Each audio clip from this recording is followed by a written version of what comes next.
So why is it every time that you say something against religion, specifically Christianity, they always come out and they're so offended?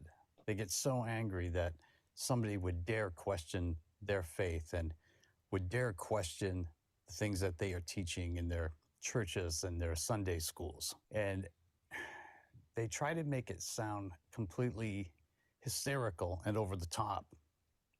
But yet they don't have a problem using that language when it comes to dealing with the rest of us. I mean, I've heard so many Christians say that we are at war. We are at war with these evil people, and we are at war with Satan, who has taken over these people. And, you know, it's ironic to me that they always use this type of language. But when it's the people who are just pointing out the ridiculousness of the Bible and the ridiculousness of the teachings, they declare it's a war, and they try to make everything seem more dramatic than what it really is. It is the church that is always trying to legislate their version of morality. It is the church that is always trying to legislate and control what people say and what people do. They are the ones who are actively on the offensive against the rest of society, but yet they act like they are the perpetual victims in the whole thing. When everybody would basically leave them alone, if they would just stay out of other people's lives and other people's bedrooms, and if they would stay the hell out of our schools and stop trying to teach this religious ideology as scientific fact. You see, they get all upset. And then, of course, you know, when you start pointing out these things about their religion, they always accuse you of attacking God. Well, as an atheist, it's kind of hard for me to attack God, something that I see no evidence for. It's not that I'm attacking God. I am attacking their ridiculous scriptures because their scriptures make no sense. Like in the book of Revelation, it talks about how one of the signs will be that the stars will fall from the heavens and land to earth. Well, right there just shows you just at the time when these things were written, just how ignorant people were. There's no way a star, which is a sun, can ever land on the earth, especially all of the stars in heaven. That makes no sense. It's ridiculous. I mean, our own star is so much bigger than the earth. It's crazy, but yet they believe these things. They believe in these things that are scientifically disproven. The stars, which are suns, cannot fall to the earth. It can't happen. And then they believe things like how the sun stood still. I mean, that just goes to show you how little the people at that time knew about how the world worked, how the universe worked. But yet they still want to teach it in schools like it's scientific fact. They want to teach that the world is only 6,000 years old. And it's incredible to me that in the year 2026, people are still going along with this religious, I mean, I don't want to use the word, but it's bullshit. I mean, we all know it's bullshit, but they get all offended. But, you know, they never stop to realize that the rest of the world, society in general, I mean, look how offensive they are to us. They believe that we're all sinners, born sinners. None of us deserve anything. They believe that we all should be tortured for all eternity. They believe that we should fry in hell for all eternity for any sins that we've ever done here on this earth. It makes no sense, but yet they call us these vile things, sinners and evildoers and wicked, and we deserve to be tortured forever and ever, and God's going to fry us like bacon. But we're supposed to be okay with that. We're not supposed to say anything about that because that's allowed, right? That's not offensive to non-believers, or that's not offensive to people who believe in a different faith than they do, right? That's perfectly fine in their book. They can say whatever they want about you. They can say whatever they want about how you live your life. But boy, don't you dare question their magical book of spells.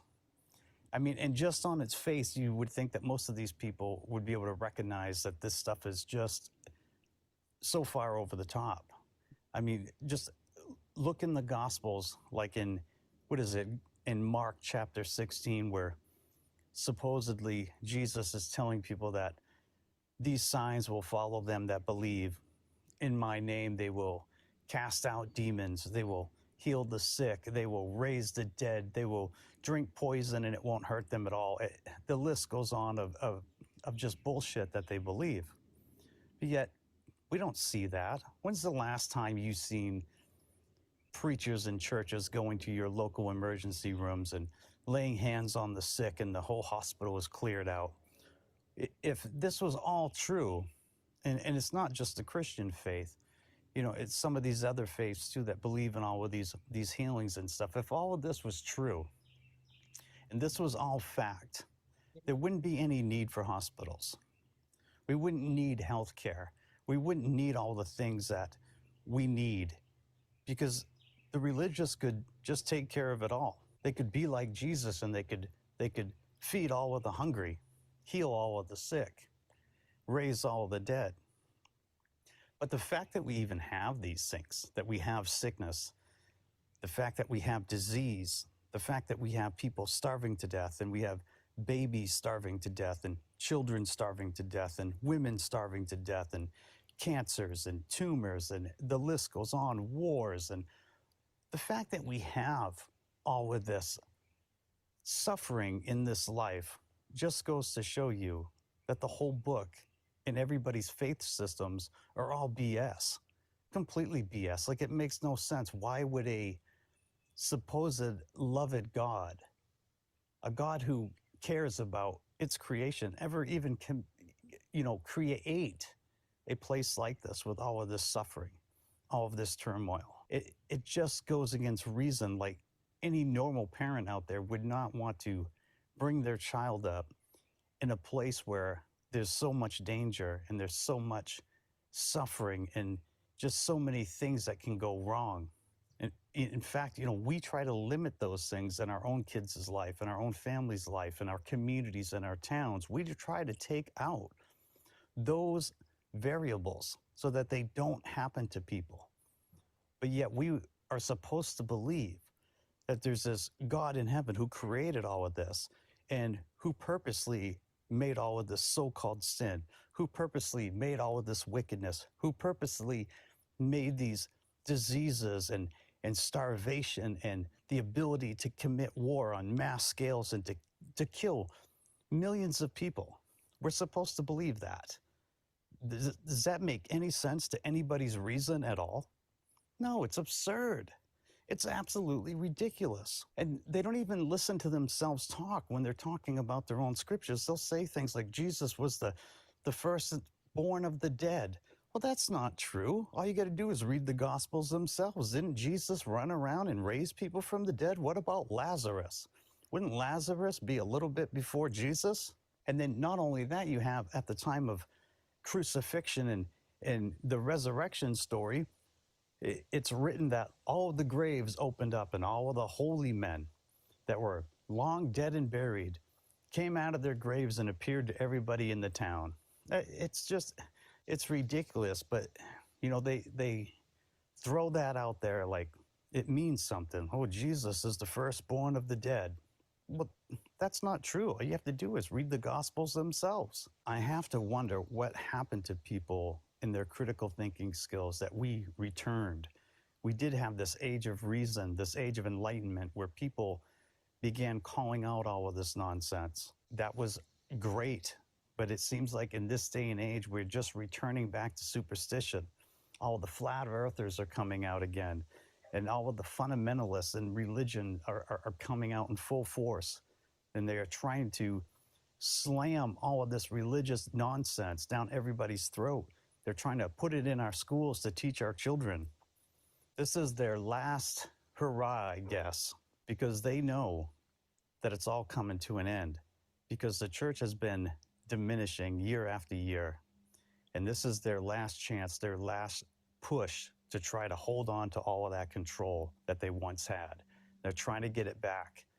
And if we just stand idly by and we don't speak out and we let the fundamentalists, the Christian nationalists have their way, we're going to be in a world of hurt, because they will raise up another generation of flat earthers and people who believe in talking snakes and mystical beings, and it will get really bad. They'll be burning us at the stakes again with their nonsensical blasphemy laws. We need to keep speaking out. We need to make sure that we remain vigilant and not allow these churches to overtake our schools, overtake our government more than they already have, because they're making inroads. And so we need, people like the Freedom from Religion Foundation, and we need to be speaking out to our representatives and letting them know that this is not okay. The world's not 6,000 years old. The planet is not flat. Jesus is not coming back. There's no one coming to rescue you but yourself. Let me know your thoughts in the comments. Like, share, follow for more. As always, this is Grim with Get the Rant, and I'll see you all in the next video. So all right, everyone, you heard it right there out of Get the Rant. He was ranting, wasn't he? Ooh, I've never heard anything such as the way he was putting the Christianity up against their own logical reasoning that they have for certain things. He talked about how Jesus ain't coming back again. He talked about how, people rising from the graves and everything. And he talked about stars, the Bible says stars going to be falling from the heavens down here on earth. He said, that's not going to happen. Wow, talk about getting the rant. He was ranting. Well, I know you're probably interested to see what people had to comment on this video. You don't want to miss the comments. Let's take a look at them. Say something. All right, our very first commenter is coming from Jenna 2431. Says, religion is the worship of ignorance. It is the machination of feeble minds. Jenna, you got 194 thumbs up on that comment. Take a look at another commenter coming from biasanutrition. Okay, I guess I get that right. No, let me say it again. biasanutrition. How is that? Okay, you said it has always been about money and control when it comes to these religious cults. You got 225 thumbs up and 24 replies on that comment. And y'all know that's true, because that's even what the believers are now seeing in these big mega churches. It's always about the money and how they can control your tithe, your giving, and your mind. Take a look at another commenter coming from Nash Sapokini. Okay, I know I'm butchering these names, but I hope y'all can see them on the screen. Take a look. Nash says, I'm just going to say Nash, okay? Nash says, faith is the ability to suspend critical thinking. It appears a Dunning-Kruger troll is embarrassing himself. Ooh, that's a point. You got 261 thumbs up on that comment, and you got 185 replies. I should have take a look at some of them replies, okay? But we're gonna move right along. Take a look at next commenter coming from DDNTN. I guess that's Tennessee. You in Tennessee, okay? A delusion held by one person is a mental illness. Held by a few is a cult. Held by many is a religion. This is a quote from Robert Todd Carroll. DD in Tennessee, you got 268 thumbs up on that reply, on that comment, I should say. Wow, now, I never seen that comment before, but you're sure making a good point. I got to read that one again. A delusion is held by one person, that's mental illness. If a delusion is held by just a few, now it's a cult. But if this delusion is held by many, it's now a religion. Ooh, that ought to make us think right there. Wow.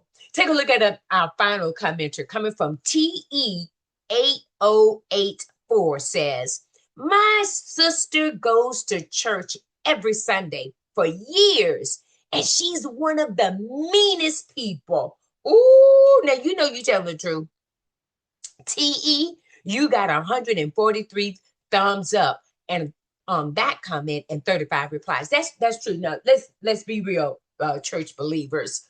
That's why I bring church news. You can go to church and you can meet some of the meanest people, nastiest people, unloving people right there sitting in the pew next to you. Well, everyone, that's going to do it for our show here today. Make your comments below on these comments that you just saw here on the show today. All right? Okay, then. Just want to remind you, take a look at our sister YouTube channel called The Bible Talk Show. Become a subscriber, would you please, today? Go over there and you can watch many of our Bible study series that we have done over the last 12 years. So check us out at The Bible Talk Show on the YouTube channel. Well, I'm your host, Minister Love.